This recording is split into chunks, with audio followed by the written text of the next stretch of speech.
नमस्ते, बहुत बहुत स्वागत है आप सभी का मालवी एकेडमी के इस ऑनलाइन लर्निंग प्लेटफॉर्म पर। बच्चों, हम लोग बातचीत करने वाले हैं 27 तारीख में शिफ्ट 1 में जो आपका हिंदी का एग्जाम हुआ है उसमें कौन कौन से प्रश्न पूछे गए हैं, किस किस टॉपिक से ज़्यादा प्रश्न आए हैं, क्या पूछा गया है, इस पे हम लोग बातचीत करने वाले हैं। ठीक है, चलिए बातचीत करते हैं। सबसे पहले हम लोग देखेंगे कि जिस तरह से हमारे हर शिफ्ट में गद्यांश पूछा जा रहा है, इसमें भी वही 2 गद्यांश आए हैं आपके और 1 पद्यांश यानी कविता वाला पोर्शन आया है। ठीक है, 1 आपका पद्यांश पूछा गया है। ठीक है, जयशंकर, अब क्रम से लगाना था आपको, जन्म के अनुसार व्यवस्थित करना था। जन्म के अनुसार व्यवस्थित करने के लिए आया है रचनाकारों के नाम देके। जन्म के अनुसार किस किस को पूछा गया बच्चा? तो जयशंकर प्रसाद को आपको पूछा गया है, जयशंकर प्रसाद को पूछा गया है। भारतेंदु हरिश्चंद्र को पूछा गया, भारतेंदु हरिश्चंद्र को पूछा गया है।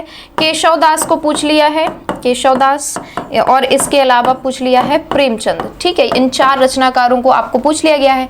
आप जानते हैं भारतेंदु युग के हैं, भारतेंदु हरिश्चंद्र भारतेंदु युग के ही हैं भाई।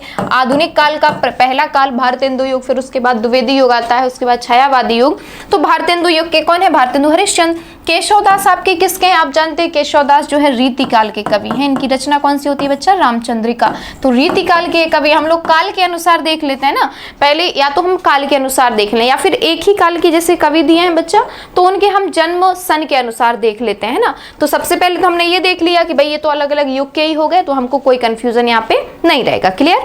फिर ये देखना पड़ेगा कि यहाँ पे जयशंकर प्रसाद लिखे हुए हैं और यहाँ पे जो है प्रेमचंद लिखे हुए हैं। अब प्रसाद और प्रेमचंद दोनों छायावादी युग के थे। प्रेमचंद जहाँ पे उपन्यास लिख रहे थे, कथाएं यानी कहानियां लिख रहे थे, वहीं पे हम बात करेंगे जयशंकर प्रसाद तो ये सारी चीजें, नाटक भी लिख रहे थे और कविताएं भी लिख रहे थे, कामायनी जैसी रचना कर रहे थे।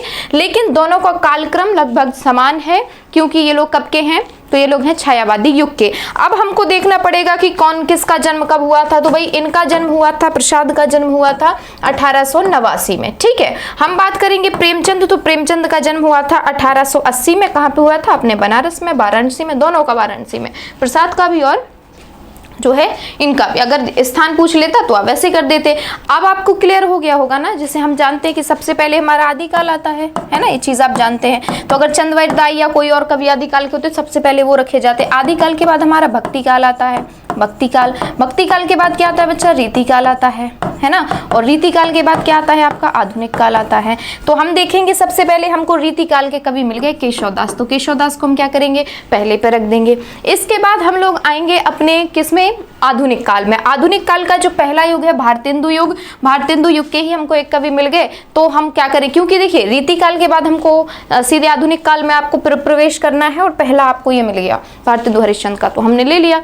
अब हम आ गए, इसके बाद द्विवेदी युग का यहाँ पे कोई कवि नहीं है, छायावादी युग के 2 हैं। अब हम देख लेंगे जन्म सन, भाई पहले प्रेमचंद आए जो है, बाद में कौन से आए? जयशंकर प्रसाद आए। तो 3rd पे आपके कौन आ जाएंगे? प्रेमचंद। तो सबसे लास्ट में कौन आ जाएंगे? जयशंकर प्रसाद। इस तरह का क्रम आपको ये करना था, तो ये आपसे पूछा गया था। क्लियर बच्चा?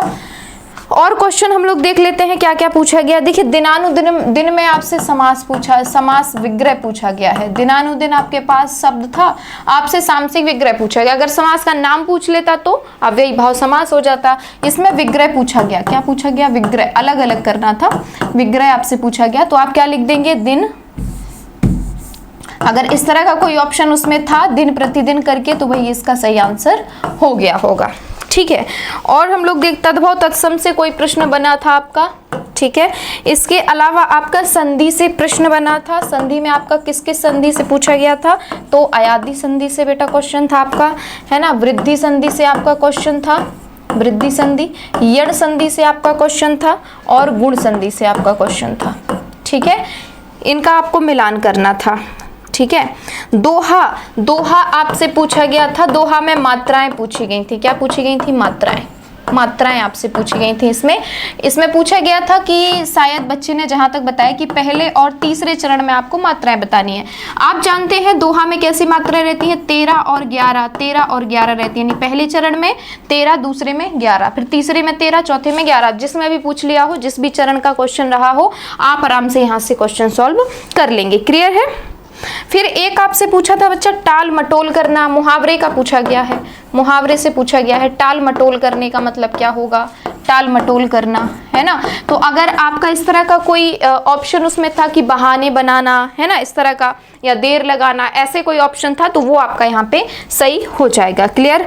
राकेश का आपसे संधि पूछा गया था। संधि में देखिए कौन कौन से शब्द आपसे पूछे गए थे, मिलान करना था आपको। इसे राकेश था, इसमें स्वागत शब्द था, स्वागत में आपसे संधि पूछी गई थी। और आपका एक जो शब्द था वो है आपका महात्मा, महात्मा में भी आपकी संधि पूछी गई थी। और जहां तक बच्चे ने बताया तो इनको मिलान करना था कि किस संधि के उदाहरण है। जैसे महात्मा है तो आपकी दीर्घ संधि, राकेश है तो आपकी गुण संधि, ठीक है। तो आपको उनकी संधि से ऐसे मैच कराना था। क्लियर। चलिए और प्रश्नों पे हम लोग बातचीत कर लेते हैं। एक आपसे पूछा गया है, कर का मन का डार दे।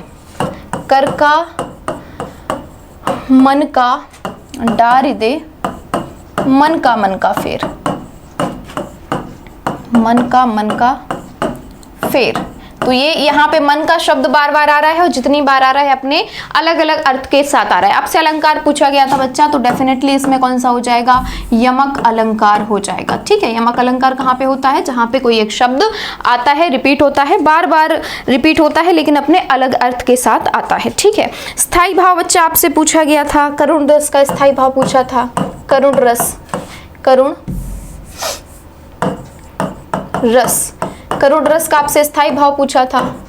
स्थायी भाव तो आप जानते हैं क्या हो जाएगा, करुण रस का शोक हो जाएगा। ठीक है। तो इस तरह से आपका क्वेश्चन था, शोक हो जाएगा। ठीक।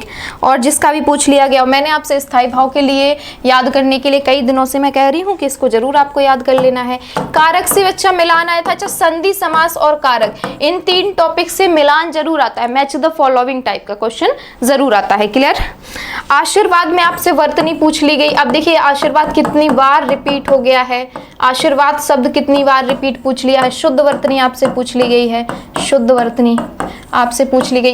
ये जो है वर्ड ही ये रिपीट होता गया है, शब्द ही रिपीट हुआ है बार बार। ठीक है। द्वंद्व समास, अव्ययी भाव समास आपसे पूछ लिया, द्वंद्व और अव्ययी भाव समास आपसे पूछ लिया गया है। क्लियर। चलिए, उपकार को मानने वाला आपसे पूछा गया है। उपकार को जो मानता है उसको क्या कहते हैं, ऐसे अनेक शब्दों में एक शब्द आपसे पूछा है। उपकार को मानने वाला क्या कहलाता है, उपकार को मानने वाला। तो आपको क्या कर देना था भाई, जो उपकार को मानता है वो कृतज्ञ कहलाता है, और जो उपकार को नहीं मानता बच्चा वो क्या कहलाता है, कृतज्ञ कहलाता है ना। तो यहाँ पे मानने वाला पूछा था, इसलिए आपको ये बता देना था। ठीक है। चलिए, एक और आपसे पूछा गया था, इसमें जो नष्ट हो जाए उसको क्या कहते हैं, जो नष्ट हो जाए। तो अगर आपके पास नश्वर ऑप्शन था, नश्वर या इसी तरह का आपके पास कोई ऑप्शन था तो आपका सही हो जाएगा। जो नष्ट हो सकता है वो आपका, या क्षर, जो जिसका क्षरण हो सकता है, इस तरह से अगर क्वेश्चन रहा हो तो अक्षर उसमें हो जाएगा। अक्षर होता है जिसका क्षरण ना हो, क्षर जिसका क्षरण हो जाए, तो इसमें नष्ट ना हो, नश्वर हो जाएगा। ठीक है। इस तरह से आपका जो नष्ट हो जाए, सॉरी, तो नश्वर हो जाएगा। स्थायी भाव में आपको बता चुकी हूँ। रस का शाब्दिक अर्थ से क्वेश्चन आया था बच्चा, क्या पूछ रहा था, रस का शाब्दिक अर्थ। अब ये तो मैंने एकदम जो क्लास जिन बच्चों ने की होगी उनको मैंने डिटेल में जब पढ़ाया था रस, तो पहले ही, सबसे पहले यही आपका पढ़ाया जाता है थ्योरी में कि रस का शाब्दिक अर्थ क्या होता है बच्चा, आनंद होता है, मजा। मैंने बताया होगा आपको, आनंद जो है वही रस है ना। अगर कोई कविता आप पढ़ रहे हैं, आपको उसमें आनंद मिल रहा है, इसका मतलब रस मिल रहा है। नहीं मिल रहा है आनंद, नहीं, रस नहीं मिल रहा। तो अगर आनंद कहीं ऑप्शन में था तो वहां पे आपका ये सही हो जाएगा। क्लियर बच्चा। पत्र के भाग से आपका प्रश्न पूछा गया है शिफ्ट में। पत्र के भाग से, जैसे उसका सार हो गया, है ना, उद्देश्य हो गया, इस तरह के आपके पास जो है ऑप्शन थे। उद्देश्य हो गया, इस तरह के ऑप्शन आपको थे और पूछा गया था इनमें से कौन सा पत्र का भाग नहीं है, तो दो और ऑप्शन आपके रहे होंगे बच्चा। ठीक है। पुत्र का पर्यायवाची कौन सा नहीं है, ऐसा प्रश्न आया था। पुत्र का पर्यायवाची कौन सा नहीं है। ठीक। तो सुत वगैरह ऐसे ऑप्शन दिए होंगे, है ना, वत्स, पुत्र, इस तरह के ऑप्शन होंगे। एक कोई ऐसा ऑप्शन होगा जो पुत्र का पर्यायवाची नहीं होगा, वही आपको सिलेक्ट कर देना था। तो ये क्वेश्चन आपका आया था।